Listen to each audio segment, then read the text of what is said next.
Past the hills and rivers wide, where wildflowers freely bloom. In this land with skies so open, where can our children play? In cities bustling bright and loud, cars and lights that never sleep, do they find a piece of sky? Where can our children play? Bring them fields of green and gold, let their laughter echo clear. In a world so tightly wound, where can our children play? Mountains whisper ancient tales, forests sing in harmony. Will these wonders slip away? Where can our children play? Beyond the screens and towers tall, where dreams once were born and bred, do they carve new paths of joy? Where can our children play? Let's be stewards of this earth, guard the spaces wide and free. Do they find a piece of sky? Where can our children play?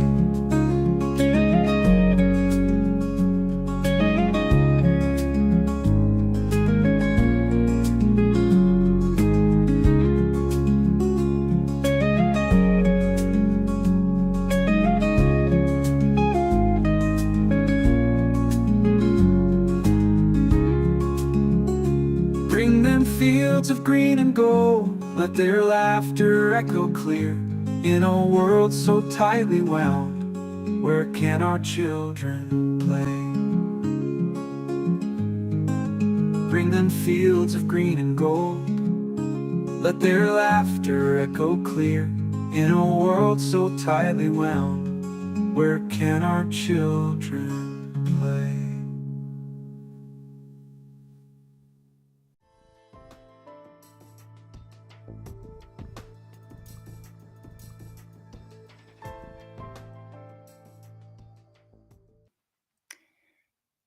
Good evening, everyone. My name is Laurie Gagan, and I'm with MainStreetMediaUtah.com. Tonight's a very exciting podcast as we will be interviewing Tracie Halvorsen, Dr. Richard Fleming, and Jim Gagan. And we'll be interviewing on SB54 and the RICO lawsuit. But before we get started and I bring them into the room, I just have a few words that I would like to speak to all of our listeners. So we catch ourselves waiting for someone else to make the first move, for someone else to make the change, and for someone else to rescue us. However, no hero is coming. You are the weapon. You have to build it and shatter the status quo. Hustle devours waiting and spits out legends. So why would we leave our future on waiting for something that may or may not happen if we are just waiting? We may be extremely busy, but that means we're still waiting. We may be in denial, but we're still waiting. Or we may be in a pattern of waiting. Of course, there are times when we need to have patience and just wait. Hebrews 6:12 says, "We do not want you to become lazy, but to imitate those who through faith and patience inherit what has been promised," and that is our freedom. Things just don't happen by themselves. We have to do something. We have to make it positive. We have to make sure we're doing something to move it forward. But don't wait any longer. Do something, not only for your sake, but for the sake of your children and the sake of your grandchildren. You must do it today. Abraham Lincoln said, "Things may happen to those who wait, but only the things left by those who hustle." So we're going to bring in Tracie, Dr. Fleming, and Jim Gagan. Howdy. Hi, Laurie. Hi there. How are ya? Good. Good evening, everyone. All right. Well, I'm excited. So let's get started. But before we get started, Dr. Fleming, in short, can you just let our listeners know why you are qualified with your credentials? They'll find out why during on the amicus, but what are your credentials? Well, I think first I'm somebody who can rationally explain to the court what needs to be going on in the court's mind as they're reviewing the case. That's what an amicus brief is, a friend of the court. I don't think you necessarily would need to be an attorney, a JD, to do that. Although I'm a PhD, a physicist, an MD, a nuclear cardiologist, and an attorney. And that gives me a little bit of a broader spectrum to kind of look at a number of issues, whether that be scientifically, medically, or legally. And in this instance, you know, Ms. Halvorsen is attempting to deal with problems that you have in Utah by stepping forward and doing what Benjamin Franklin suggested indirectly to the woman who asked him, "What form of government are you giving us?" And he very clearly said, "I'm giving you a republic, madam, if you can keep it." And Tracie is trying to help, at least in Utah, for you to keep that. And when I look at somebody doing that, and then I look at playing the law on both sides to their advantage. You know, the old saying that you can't have it both ways does a law degree, but it helps to have one just simply write a very brief amicus brief to say, listen, there's law now in California that suggests that the courts have looked at this issue of political determinants like Utah's SB54 law, and the people in Utah used it the opposite direction. And if the courts are saying it's okay to use it in one way but not another, somebody should step forward just politely and say, Your Honors, I realize that there may be differences of opinion, but there's information here that really should be looked at least deeply enough that you can do your job conscientiously. And so as an attorney, I guess I felt compelled to do something about that. Okay, well, thank you for that. So Tracie, let's get started. So this is a 4-part question. And if you can just remember, like, answer it so that our average citizens, like me, can understand it. Someone who doesn't really understand all the political jargon or the legal jargon that like you and Dr. Fleming and Jim do. So 4-part question. Why did you file this lawsuit at the federal level? Why is this a class action? And what does class action mean? In simple terms, what does RICO mean for people who aren't familiar with politics, but find a need to want to be a part of the class action? So give our listeners a quick overview of the case so that average Utahns like myself can understand. So we filed, there's a group of us that filed a lawsuit in federal court. And the reason why it's in federal court is because the constitutional freedoms that have been taken from Utahns, and it's actually harming the entire United States. Here in Utah, we have a caucus convention system, which you meet in March and elect your neighbors and who are delegates. Then they go on to a convention and pick your party nominee or your nominee. You're nominating to a ballot. Okay. And that system is being subverted by signature gathering process. And the reason why I filed this lawsuit is because the law doesn't say they can force a signature gathering upon a party like they are. It just says that a party could be designed that way, but the Republican Party doesn't do this. And the reason why this harms everybody is because we even have a Republican that's on the suit. It's an unaffiliated, because people have that right to associate at any time in the process. If an unaffiliated thinks the Republican Party is just so corrupt, which it is in Utah, but I'm a party member, by the way, but it is, they can sit out and wait till that person gets out of the convention and they're like, oh, they're nominated to the general ballot, then we are going to associate with them at that time and vote for them. So it harms everybody.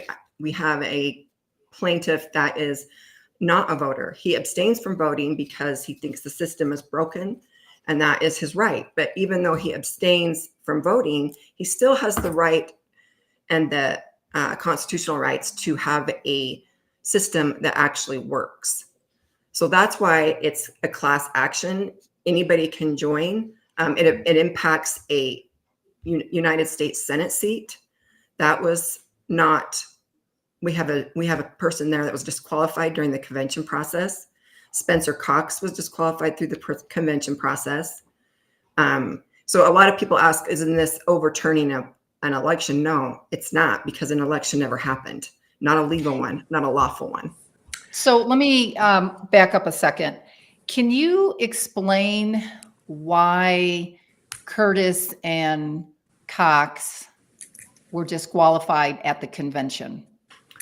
Yeah, so it's a state delegated primary convention is what it is. The state delegates this primary because the state has the right to say, hey, party, you have to pick your nominee before you finally get to the general ballot. They can require that, and that's a primary, which the convention process is a primary. It's a state delegated primary.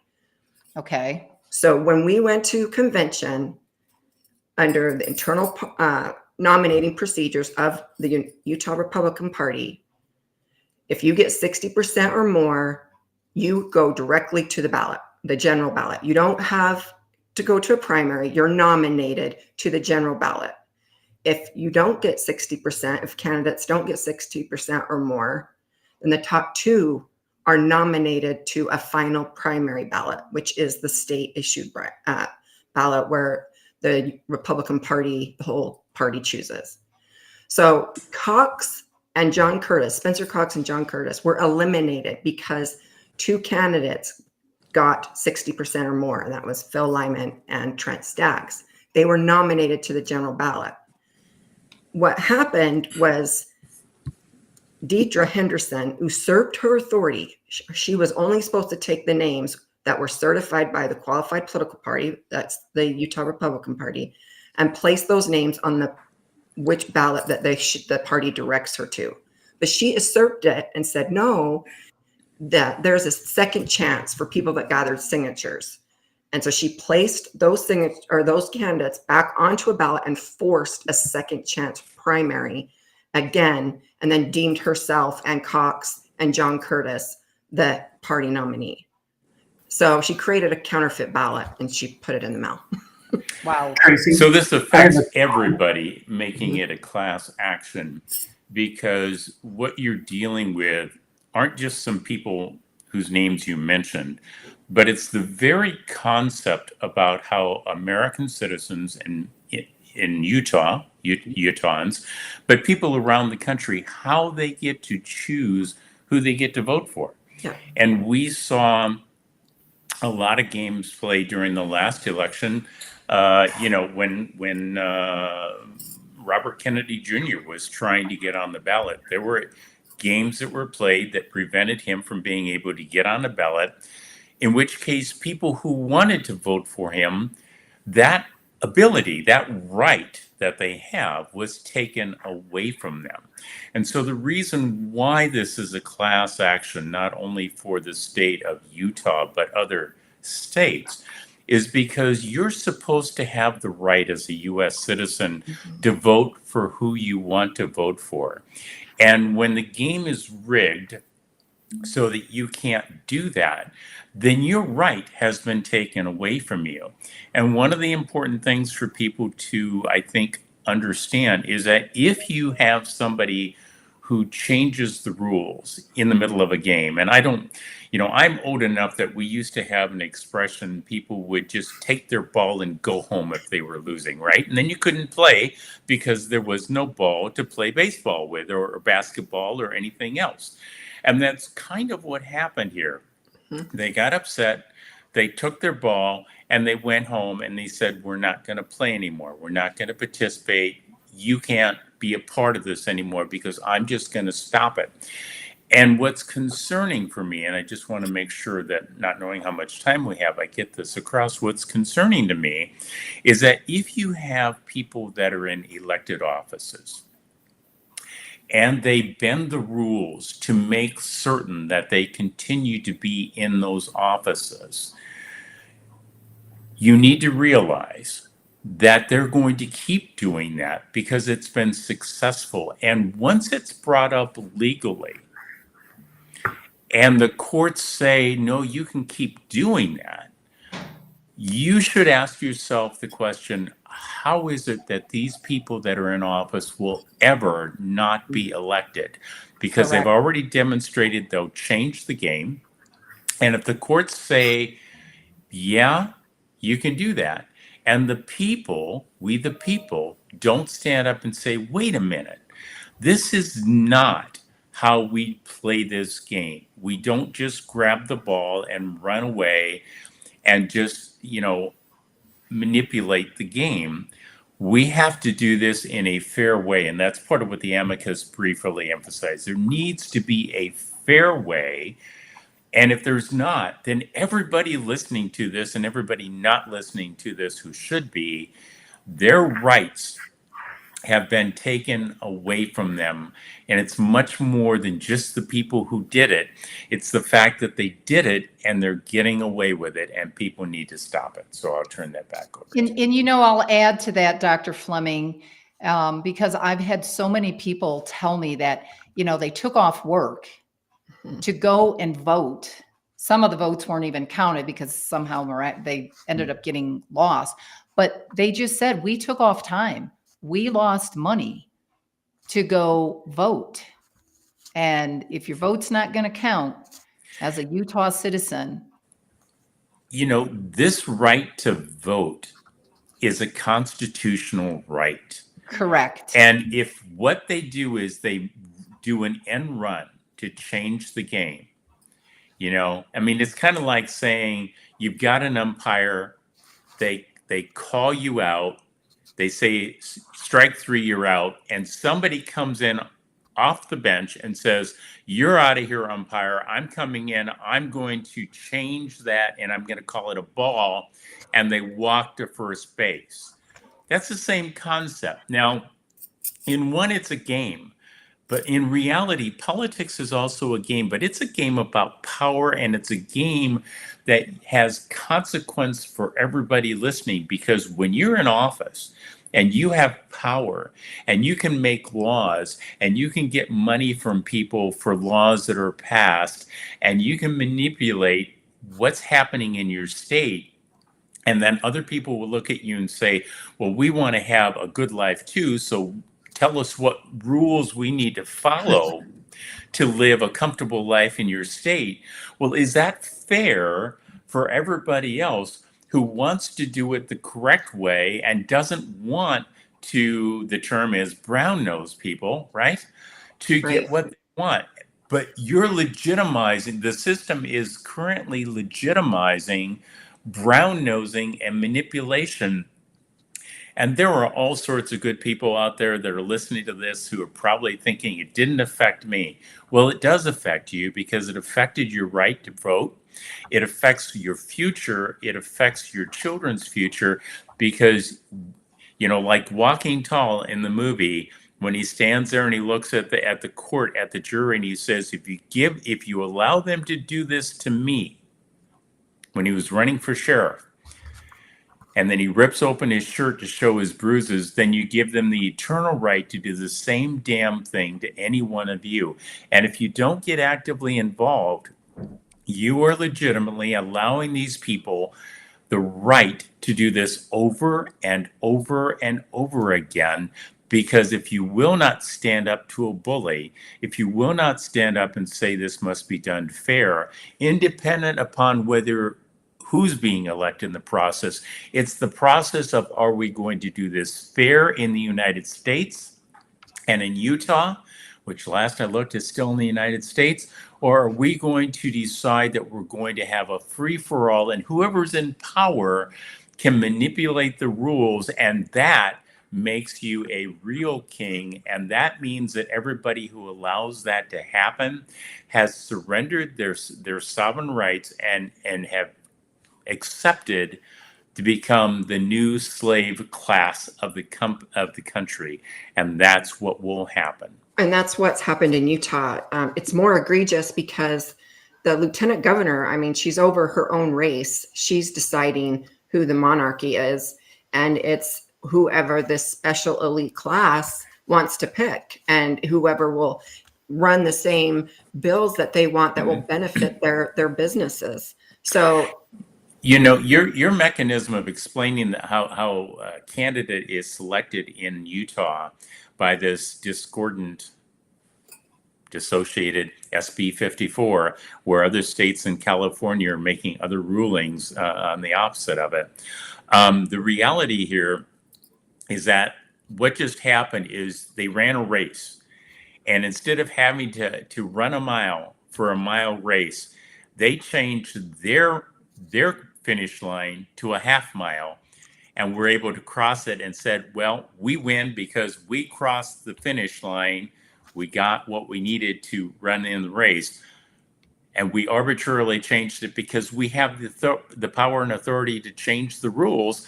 And they did it for them differently than they did it for other candidates. And that's exactly what the second amicus is about, which is reflecting on the fact that you have Californian law saying something different now than Utah law about how these laws are enacted and who can run for office. And when you do that, you don't have consistent rights across nations. And that's what the second amicus said is, Your Honors, you need to look at this, because we have SB54 has to be looked at by what's called strict scrutiny. right. And strict scrutiny is the tightest of conditions. And the people don't have to become an attorney to understand that. Really, all strict scrutiny says is that there really has to be a compelling reason for it. People cannot be harmed as a result of it, and there can't be another way to get to the end goal, right? Right. Agreed. And we're going to cover that amicus Yeah.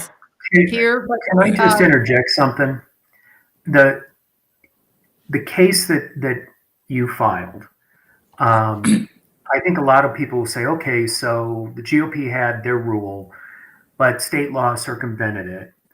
So my question to you, Tracie, is what or how were the signatures gathered and certified, and who was able to look at them to verify that enough signatures were collected? So you notice that Dr. Fleming talked about a case in California because it's opposite of how this has been applied.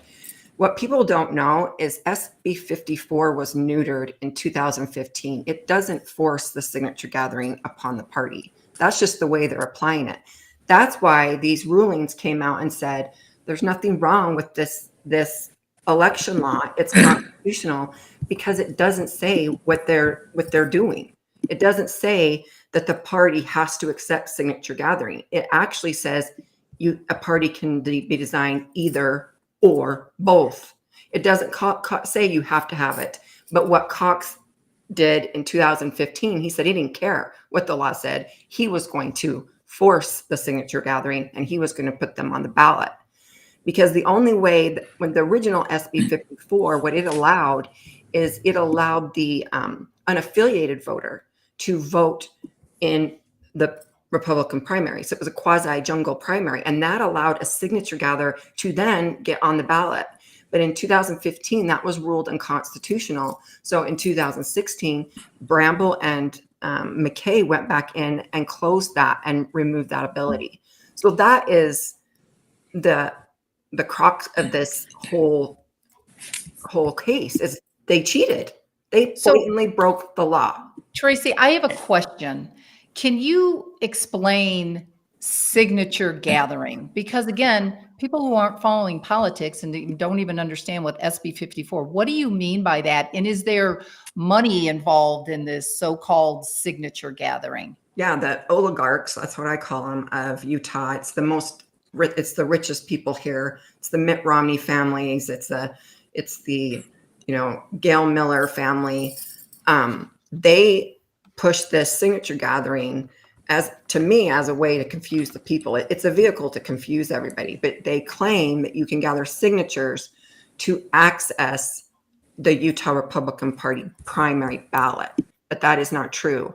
It originally did that, but it got repealed for say with HB 48, which we can go through later, but the law doesn't say that. So what they're doing is they're going to these signature gathering companies and they pay them like anywhere from $700,000 to over $1 million to gather signatures. And it's all fake. gosh. They didn't even get the numbers. So they fraud the fraud. So it's all fake. Then they furthered the scheme and centralized the review of the state offices. So you got Davis County up there saying he's going to review all the state ones. Well, the law doesn't say that too. They broke it again because it's supposed to be reviewed like a statewide initiative. And I have run a statewide initiative before, and those packets that are reviewed or circulated within that district or in that county, those county clerks are supposed to review it. It's not to be centralized. So again, these kings and queens usurp their authority to create the fraud. And so you'll learn that you don't even know how to. One of the things that I would like to add is that since SB 54 took effect, 5 times it's been used successfully to overturn the convention's wishes, or put them on the ballot. Cox, out of the 5, Cox was 2 of them, 2020 Right. and 2024. Derek Brown, John Curtis, and Mitt Romney were the others. Yeah. So it's kind of like, Tracie, would this be correct? It's kind of like Lieutenant Governor Deidre Henderson, just kind of took everything and all the delegates' votes and just threw them in the garbage. That's exactly what she did. She disenfranchised everybody's votes. And it's not just the delegates, it's your neighbors that voted for you to be a delegate. She disenfranchised it. So it's a representative form of government, which is guaranteed by the United States government.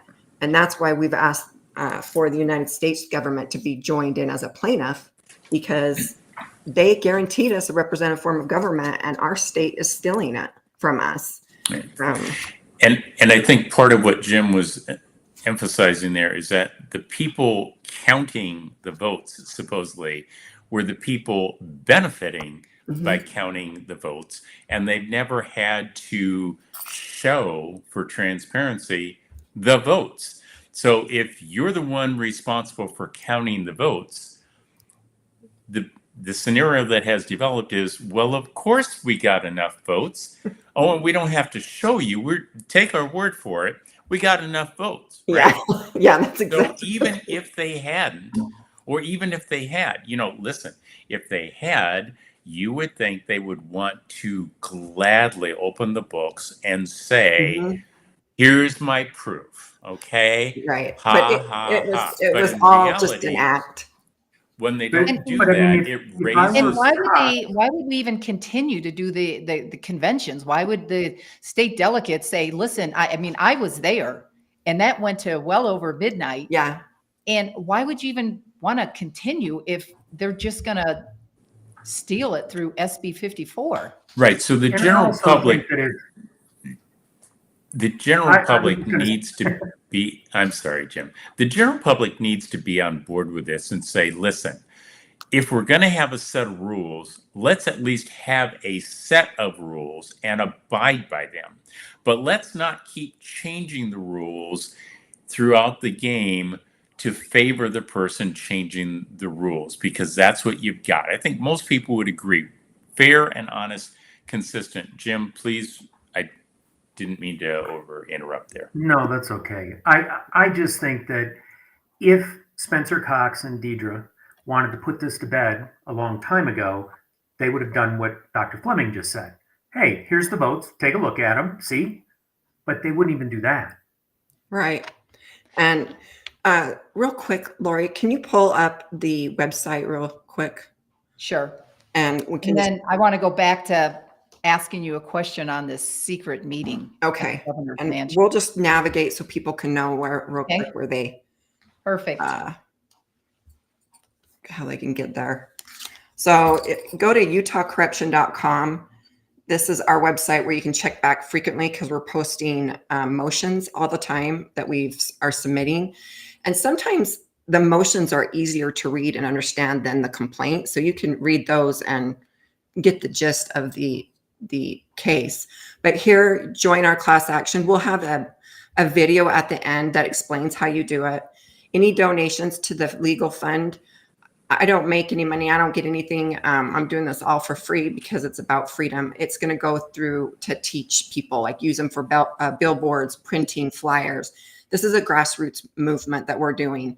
Does the 4,109, does that mean that there's over 4,000 people that have already signed on? Yes, there's already, Oh, and anybody in the United States so can sign awesome. on because Utah gets federal funding, and these people are the ones that are dictating where that money goes. So that's your tax dollars. Plus, remember, you've got a U.S. Senate seat that's a vote out there he's not elected. He's disqualified.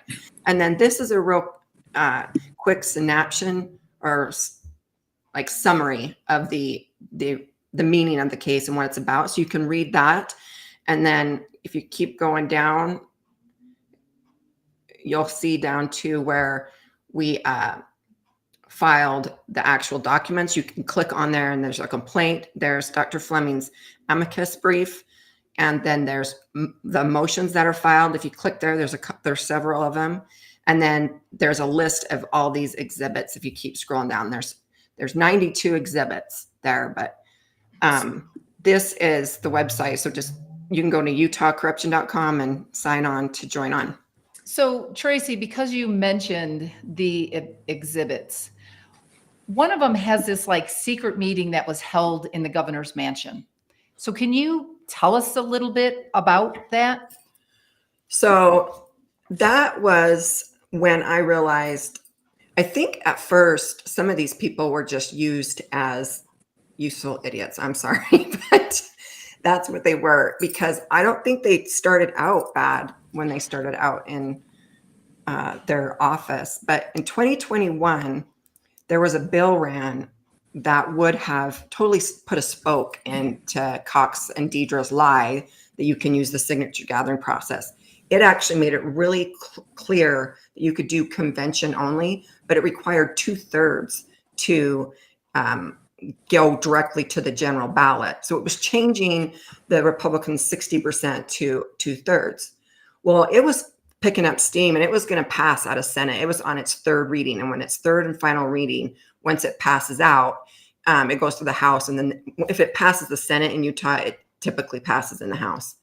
So it was on its third reading and it got circled, which means paused. And then that Saturday, Governor Cox at the time, he called a special meeting. And there was Dan McKay, Kirk Bramble, Derek Brown, who was the chair, the Utah Republican Party chair. Deidre Henderson was there, the Senate President, Stuart Adams, the House Speaker, Brad Wilson at the time, and Mike Leavitt, and there was a few more. But those are your main players. And that bill died.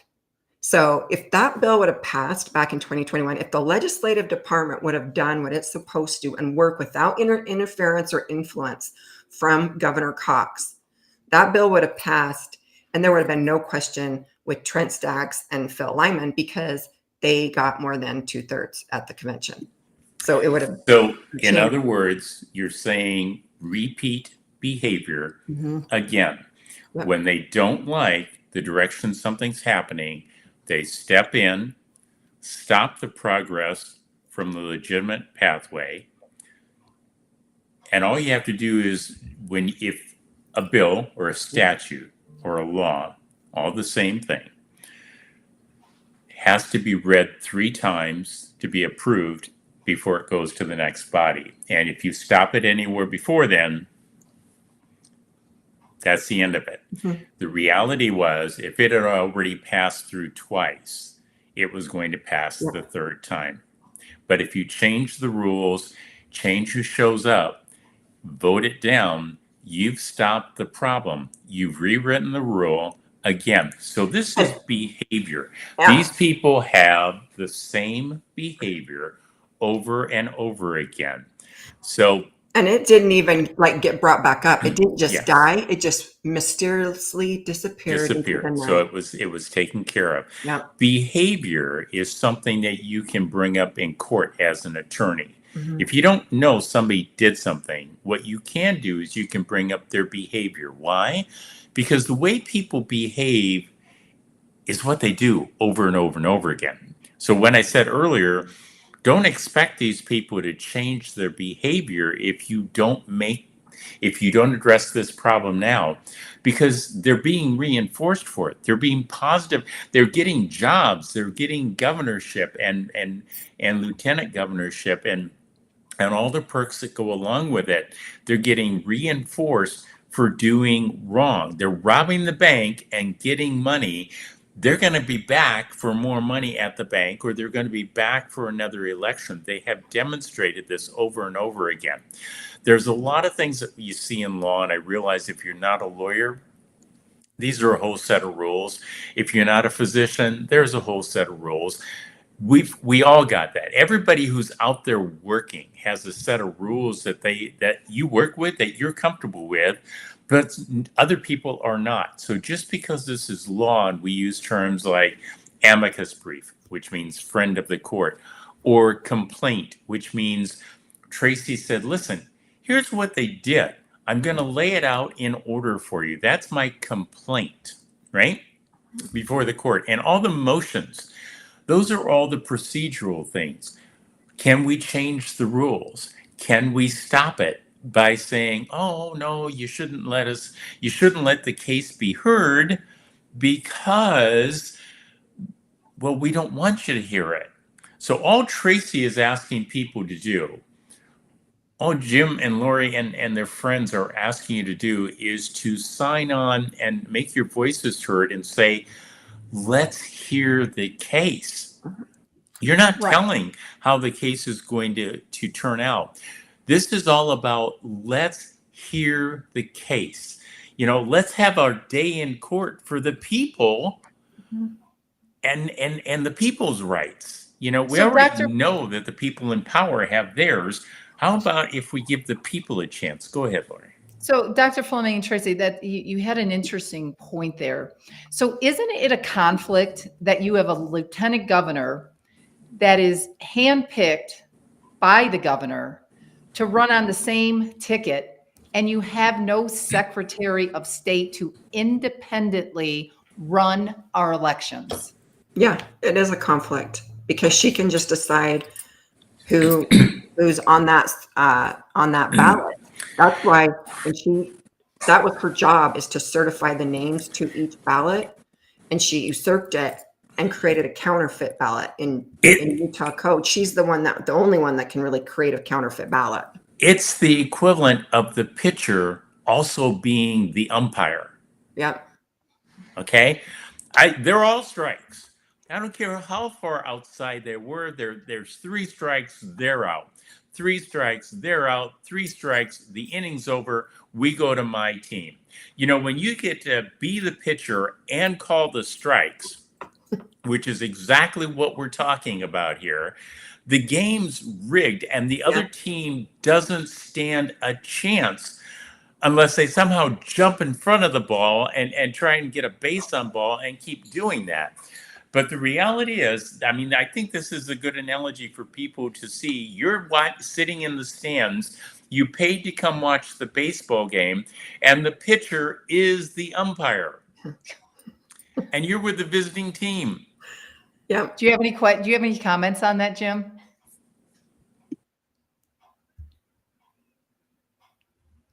I think he's muted. Sorry, I had to unmute myself. I think the hard part for me with all this is it wasn't just that they used SB54 to circumvent the caucus system, that the people in charge of the election were the ones doing it and benefiting from it. But when the rightful candidate, let's say just for the governor, not John Curtis's race, but just for Phil Lyman got 67% and change, almost 68%, right, of the vote. They went to Deidre, who's running the election for herself, and said, I would like to be a write-in candidate. So Deidre said, okay, you can be a write-in candidate. Just tell your supporters to write in Lyman. Okay, that's easy. We'll know the intent. It says Lyman.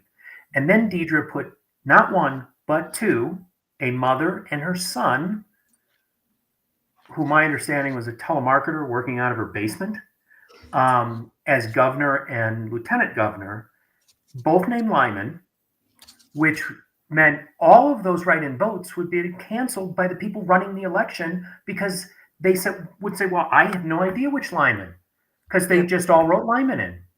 And then, of course, Phil had to go to court and ask the court to say, listen, I don't think they're actually running a campaign, which they did. And they both dropped out. And then KSL, because they're awesome, they ran a newspaper article that said, or a story that basically said Lyman dropped out and put a picture of Phil Lyman. Then 3 paragraphs down, it said, oh, not Phil Lyman, the other 2 Lymans dropped out. Yeah. But these are the people It's running very our and childish. benefiting from it. Yeah, and it's very, very childish. And they're making wads of cash. I mean, if people wonder why they do this, it's because they make a ton of money. They're taking your tax dollars. That's why your taxes are skyrocketing, and they're giving it to their buddies, and they're benefiting from their families. So let's unpack this a little bit further. So Dr. Fleming, what was the importance? You've talked about this amicus brief, friend of the court, but what was the importance for you to write it?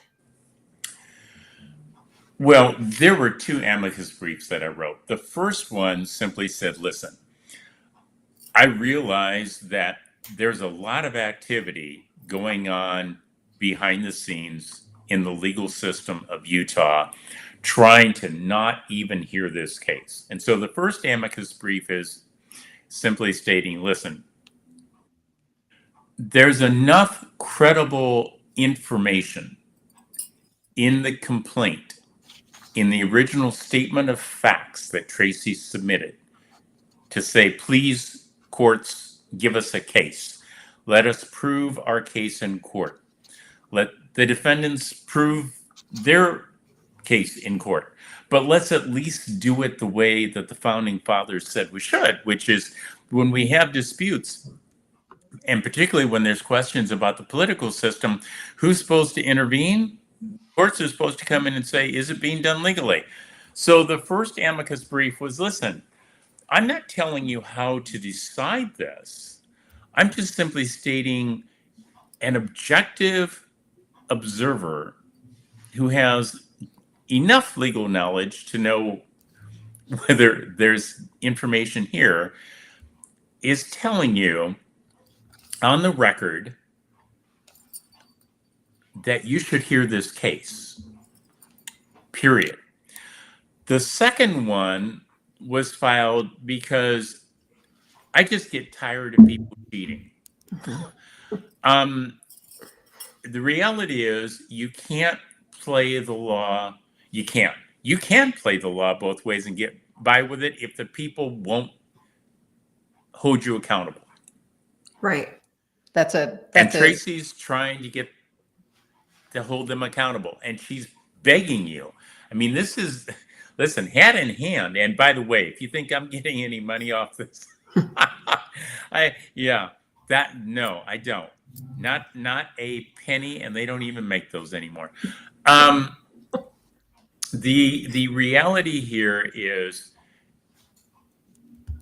laws like SB54 and the behaviors that are going on are being played depending upon who can win them. And if you're the one in power and their behavior is shown that they will manipulate, they'll change the rules, they'll hold sessions for laws at unusual times to bury bills, they will not show you the signatures to support that they're right, which would be the easiest thing for them to do, right? I mean, that would have, imagine, this has been going on for the better part of a year now, right? Imagine how embarrassed they could make people like Jim Gagan by showing him all the signatures, right? And I have to imagine they're kind of tired of you being a thorn in their side, or at least talking about it and talking to other people. And yet nobody's there to pull the thorn out of their side. I can only imagine that's because it's a legitimate thorn and they don't have anything to support themselves in reality. So, Dr. Fleming, I have a question for you. Sure. Before we get on to showing a PowerPoint that Tracie had put together. So I've read your brief. I had to research some of the words because I don't. It's the I'm not a briefest lawyer. brief I've ever written Yes. in my life. Well, it was good. So, but your brief raises concerns that Utah officials may have, and this is my word, may have weaponized SB54 and the RICO case that rigged the election and buried dissenters like Trent Staggs, who got almost 70% of our votes, and Phil Lyman, who got over 67% of our votes. If discovery uncovers emails or recordings proving that Governor Cox personally orchestrated the fraud, and if you had any say, which obviously we know you don't, but this is just a question figuratively, would you call for federal indictments? So you're right. I don't have any say. Your opinion matters, though. So I think clearly, I mean, good grief, what century are we in? I think clearly that when government officials do something illegal, they should be held accountable. Now, in the legal term, that's called an indictment. You get the evidence together, you take it to a grand jury, you present it to them. We don't even play this fair in the United States, where the defendant gets to defend themselves before the grand jury. I mean, this is just all, here's the evidence that shows they did something wrong. And you know, I think that if they in fact did break these laws, then yes, they should be indicted. I think it is two-faced for the American public, no matter what state they're in, to say we want honest officials, and then to know that they're breaking the law and not hold them accountable. Okay. They've had over a year to say, maybe we should, this isn't hard to do. Maybe I shouldn't have done it that way. Maybe the next time around we shouldn't do it that way. Jim, I don't know where the signatures are. I don't know who ended up with them. I'll do my best to try to find them, but I don't always have the last say. I mean, you could come up with a whole bunch of things that an honest person would say if you were an honest person. Well, but think the about problem it. is that dishonest people are not honest people. Go ahead, Tracie. Think about it. It's common sense. Common sense thinks, I just won a nomination at convention, the party's nomination. There is an actual code that says I can use this convention. But somebody gets to go, nope, I get a second chance. Yeah, they're playing pitcher and umpire at the same time. Like right then, when I found that out in 2022, I go, wait, they do what? That makes no sense at all. So common sense right there says that's illegal, but they don't care. They just do it anyways. And for those of you who are football fans, that's playing quarterback and the umpire at the same time. Yeah. Okay. I mean, whatever sport you have to. I have a question for you, Tracie. My understanding of the lawsuit is because you're asking people to join this as a class action. It doesn't cost them anything. It's just that they're saying, yeah, we want to hear this. We want a court to decide. My understanding is there's basically 4 things you're asking for, and you tell me if I'm off base. The first thing would be to block the second chance system, where Utah, to stop Utah from applying election law in a way that lets convention losers come back onto the ballot by signature when the party rules say they shouldn't. Yep. The second thing that you're asking is to declare certain election results invalid. To argue that the office is held by these people who got there using the disputed system, including the governor, lieutenant governor, and others, are not legitimate and should be declared vacant. Yep. The third thing was to install different office holders. In other words, you're asking that the preferred candidates, the ones that won with 60+1 vote at the convention, be placed in those offices and also automatically be treated as the party's nominees for 2026. Is that right? Yeah, because And then- equitable relief and the Utah. But I think you're not asking them to be placed in the office, though. No, we're going to have an election.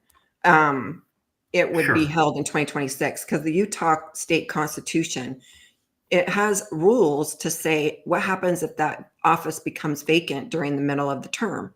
And it tells Okay, I you what know you're that. supposed to do. And it says you hold another election in the general election, which is next year. And then those people elected would carry out the rest of the term. I ask for equitable relief and to say, start back from, because everybody's been harmed, start back from the convention results. Because this isn't just a Utah Republican Party issue. The Democrats got screwed too. And so did the Utah Constitution. They want the real candidate. They were going up against incumbents, or in Right. John Curtis's race, somebody that has millions of dollars to just So- go out there and clobber you. Tracie, just for clarification for the people listening, you're not asking people to sign on to this website to join this class action, to agree with those conclusions. You're asking them to sign on to simply state, we want the case to be heard. Okay? Right.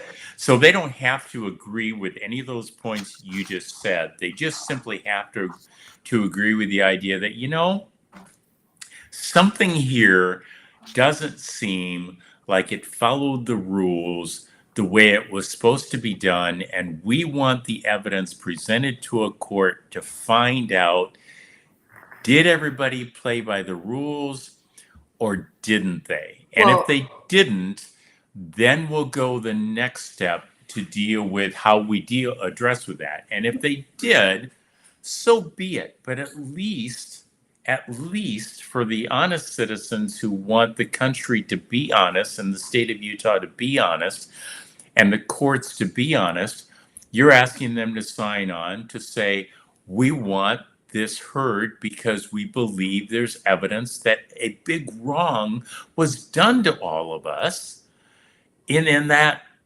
our vote and our ability to choose and elect who's going to represent us, that is constitutionally our right, was taken from us.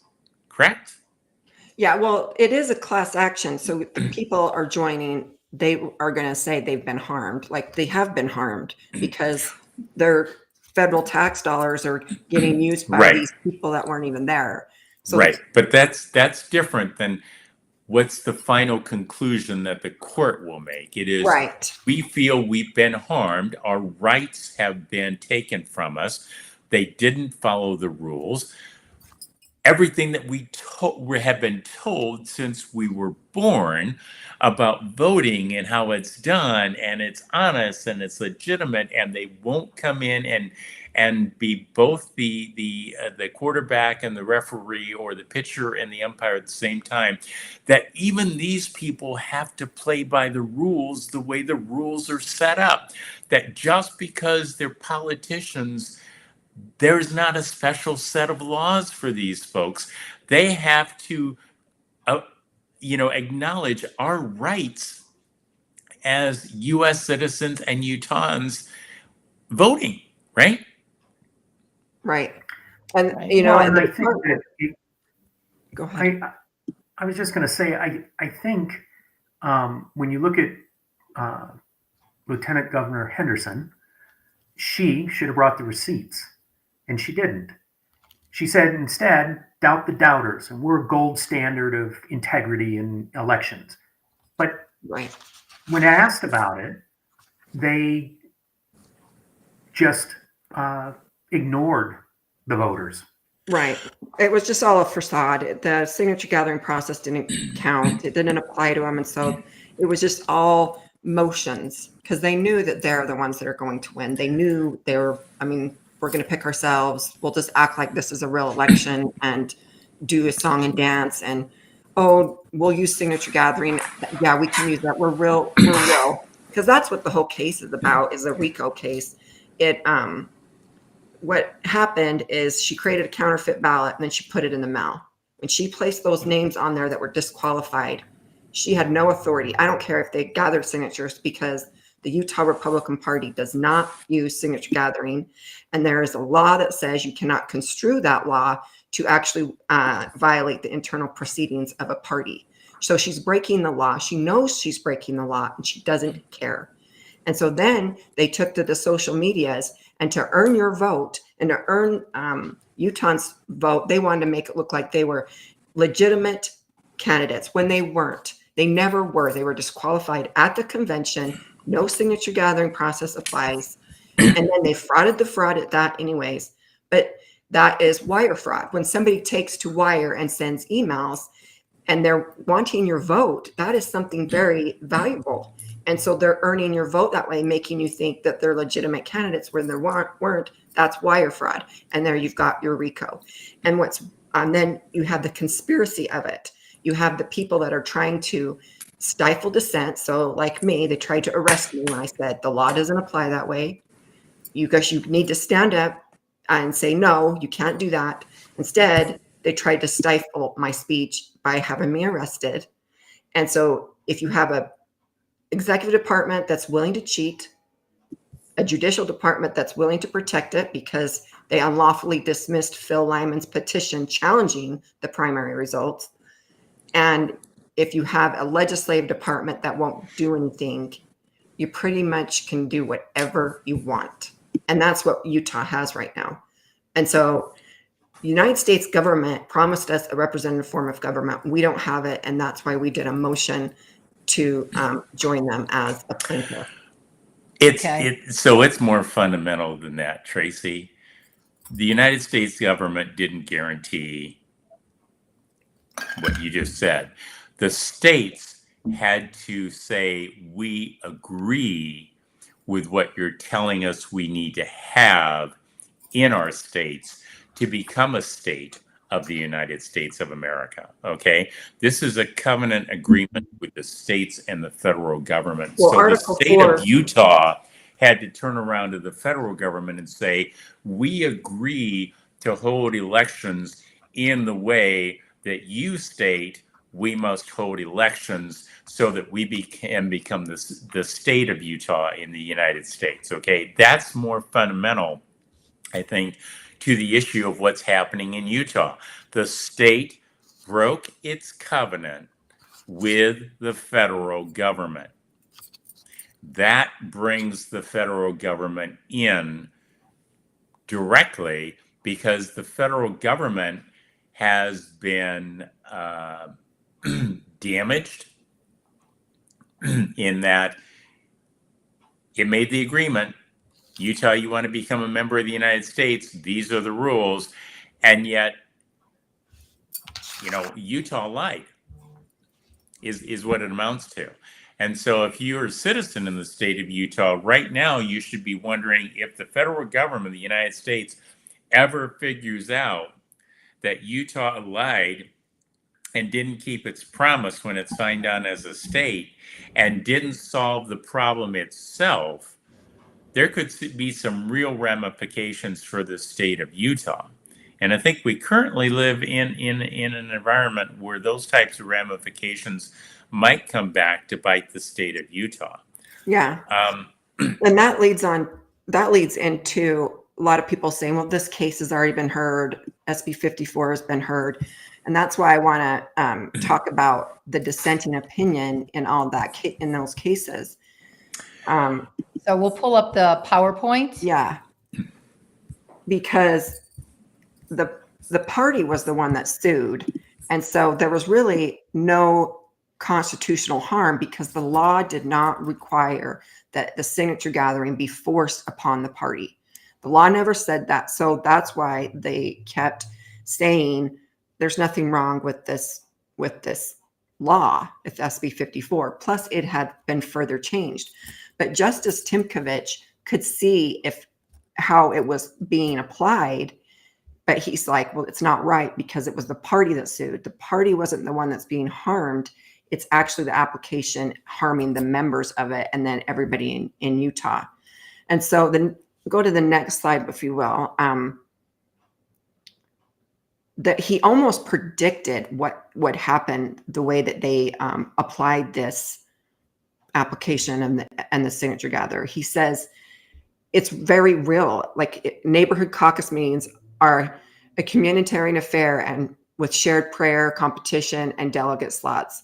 So he talks about how this is going to change this whole tight-knit community into a loosely affiliated collection of individuals. And that's what it has done. You know,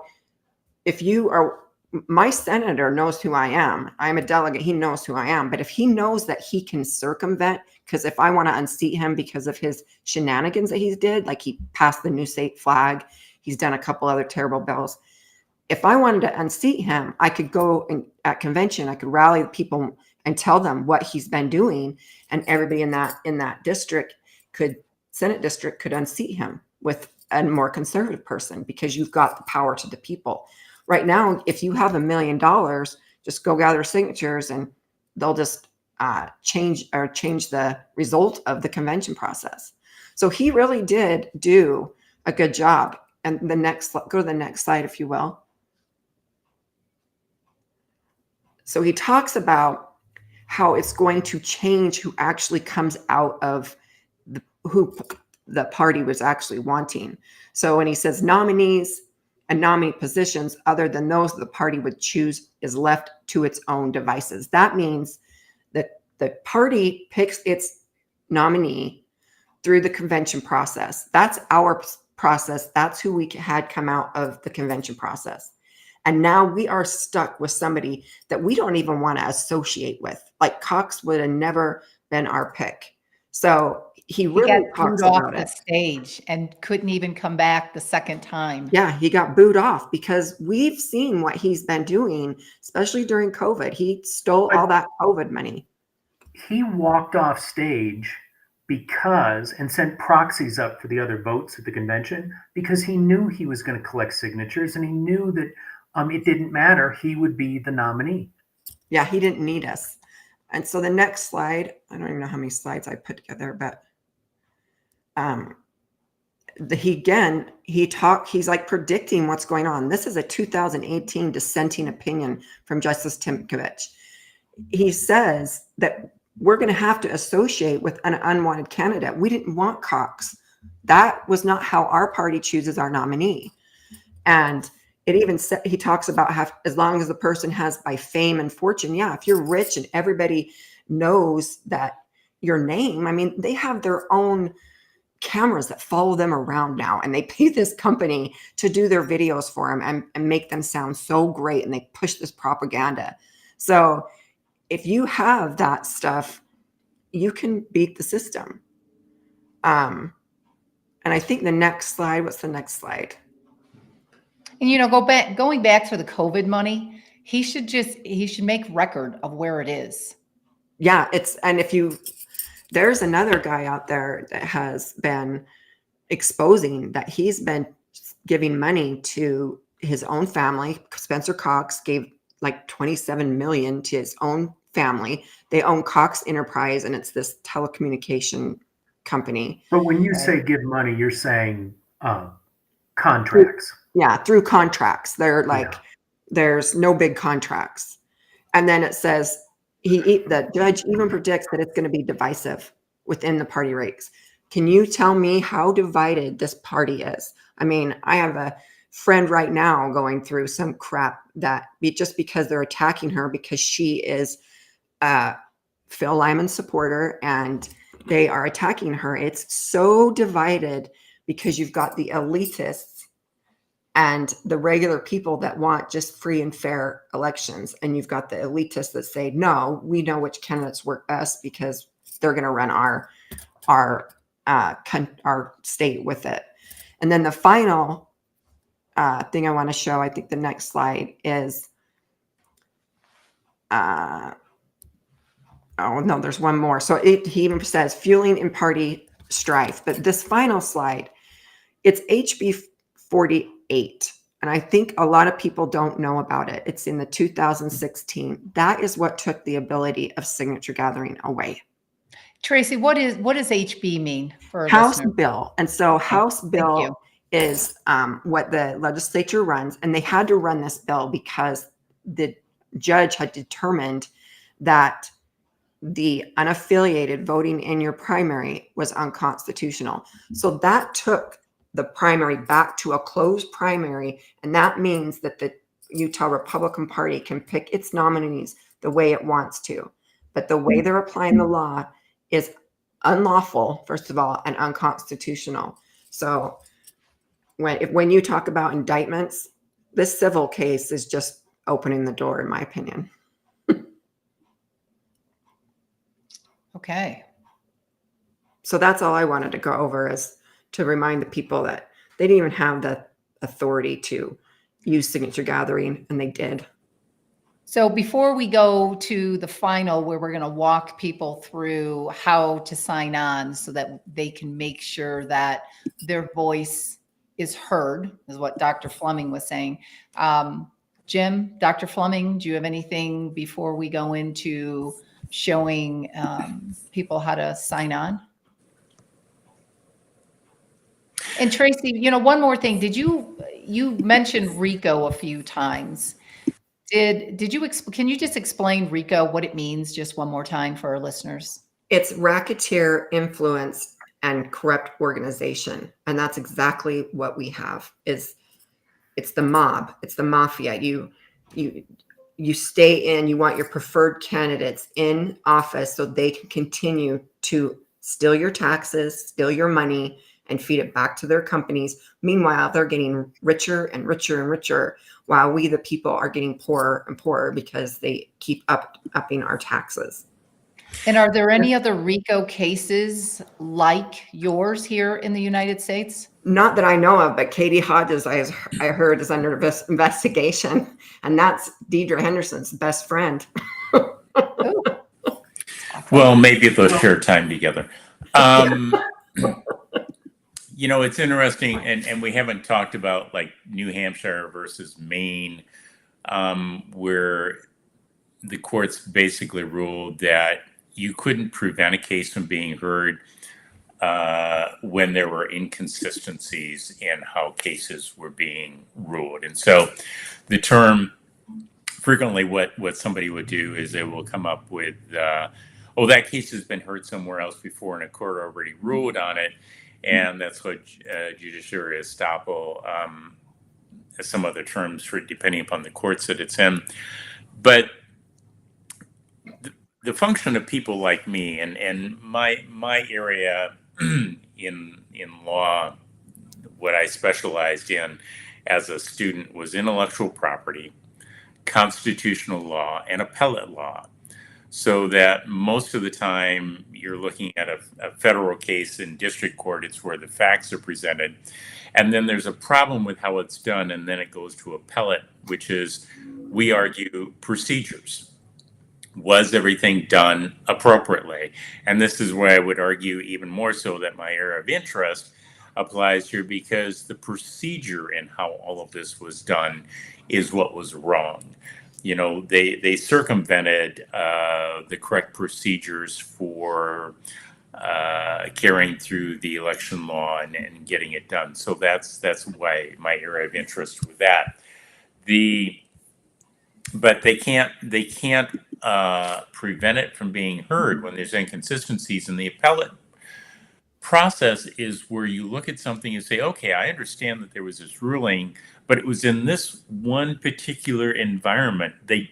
But this has something different about it that makes it unique, and that's why it needs to be heard. And in this case, what has finally come to the surface is the fact that different courts are ruling in different ways, and they're applying these rules depending upon the election year in different ways. And that inconsistency means there is no rule of law. Mm-hmm.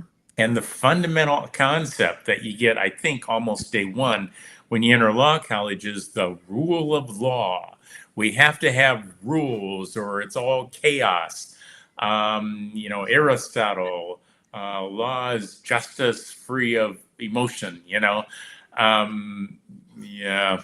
I could argue that one. But the reality is you have to have consistency or it's chaos. And what we've seen here is them playing, again, using my analogy, either they're pitcher and umpire or quarterback and referee. They're playing the rules, they're changing the rules, they're being inconsistent. You, Utah voter, you, U.S. voter, can't win.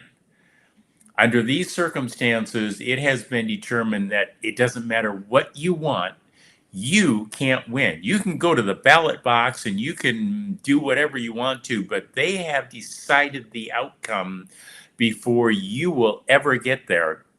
In which case, we'll quit having people show up. And if you think people don't care about politics now, they'll care even less when they realize their voice doesn't matter. This is your opportunity to have your voice matter.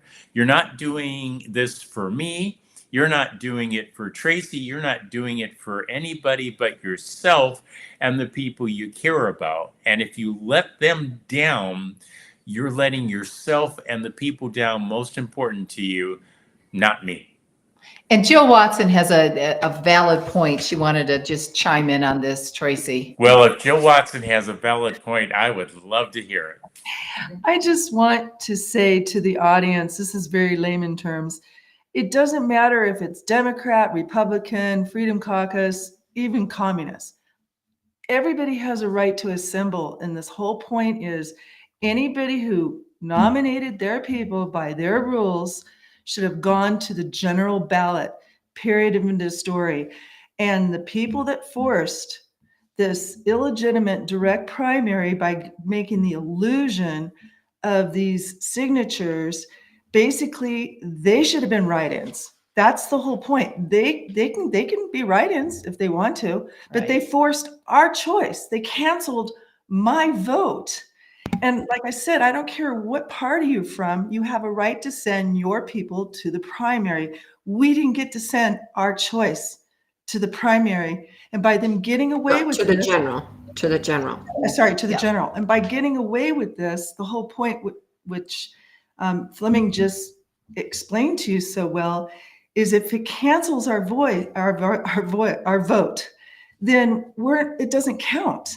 And if it doesn't count, it's like people will give up eventually. And this is what's so important about this case, because all we want to do, win or lose, we want it to be representative of us. That's it. Good Thanks. point.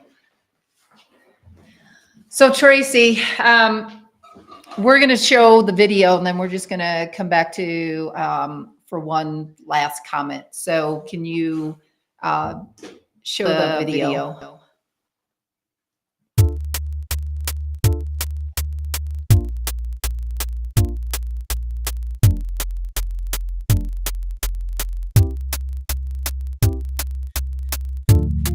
Of that.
Nicely done.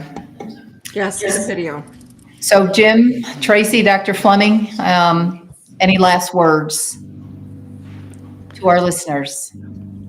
Well, the more that join, the more pressure you have on making them do what's right. We already have clerks trying to do some shady stuff in the court system. So invite as many people as you can and join on, because the more they will behave, the more that there are, they'll behave themselves. And this isn't about being a sore loser at the convention. This is about having your vote canceled by the bureaucracy that runs our state. Well, and if You you know, talk about sore losers, it was Spencer Cox that was the sore loser because he But- lost. He was done. I don't think people understand that. So Cox chooses Deidre Henderson to be the lieutenant governor who is going to referee the election. The judges in the state are appointed by Cox, and the Grandma board that was supposed to be the transparency board that would give us things like the signatures, they're all appointed by Cox as well.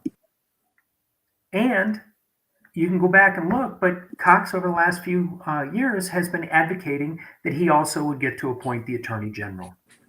So he would effectively be the king of Utah. So it's time to stand. It's not okay to let other people do this for you. Go out, sign up. Doesn't cost you a nickel, and it's something that's super easy to do. But it lets the powers that be know that they serve the people, not the other way around. Well said. Dr. Fleming? Benjamin Franklin. What form of government did you give us, doctor? A republic, madam, if you can keep it. He didn't just mean in 1776 or 1779. He meant for the duration of the country. It's a republic as long as you can keep it a republic. But once you lose the republic, you don't get it back. Winners don't surrender unless they are forced to play the game properly. Your governor, your lieutenant governor, and any of the other people that participated in this circumventing of the rules to make certain that they would be the people in power are not representatives of the people. They're not a republic. They circumvented the republic. They took from you what millions of men and women have suffered, been maimed, and died to give you. The thing that you need to do now to keep it is to make certain that your voice has been heard. You need to deliver a strong, solid message that you are not going to go quietly into that good night. You will not go quietly without a fight. You're going to do what the founding fathers and everybody else that you respect, whether it's in politics, science, religion, or any other aspect of your life, no matter who these people are that you look to as mentors and leaders that stand up for what you believe people should stand up for, these are the people that you should now be thinking about when you make a simple determination. Do you want to go on, add your name to the list, have your voice be heard, and attempt to help keep the republic a republic? Or are you going to allow it to go into the oblivion? Because Dr. Franklin knew it when he responded to the woman, a republic, madam, if you can keep it. Well, thank you. And with that said, this is recorded. You can share it. You can go to mainstreetmediautah.com. Obviously, we'll be putting it on Tracie's site. It's on Dr. Fleming's site. And of course, you can always find us in X and on Rumble. Tracie, how do they reach out to you if they have any questions?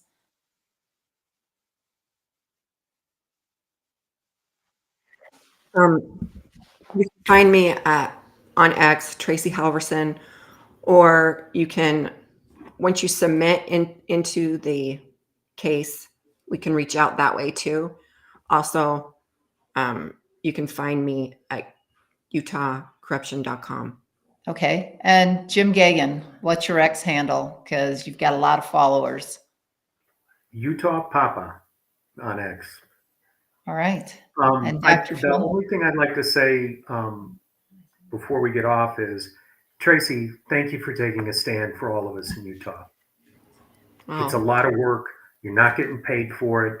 You're putting your career and everything else on the line. Shows a lot of courage. Proud of you. Thanks, Jim. Thanks. Thank I you. like the Utah flag that you have behind you there. Is that the new one or the actual one?